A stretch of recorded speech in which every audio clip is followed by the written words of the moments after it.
આ 500 લિટરનું ટોપ ફ્રીઝર છે. આ ફ્રીઝરનો ઉપયોગ તમે તમારા તમામ પ્રકારના ફૂલ અને પાનાને તાજા રાખવા માટે કરી શકો છો. આ સંપૂર્ણ કેબિનેટ છે. આ મુખ્ય તાપમાન નિયંત્રણ પેનલ છે.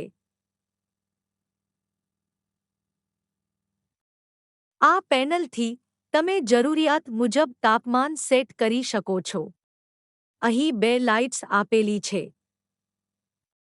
જ્યારે આ ફ્રીઝરને ખોલો છો ત્યારે લીલો પ્રકાશ ચળકતો છે અને જ્યારે તે ઓન કરશો ત્યારે લાલ પ્રકાશ ચળકતો છે. અને આ પાવર કોડ છે જેના માધ્યમથી અમે આ ફ્રીઝરને પાવર પૂરું પાડીએ છીએ.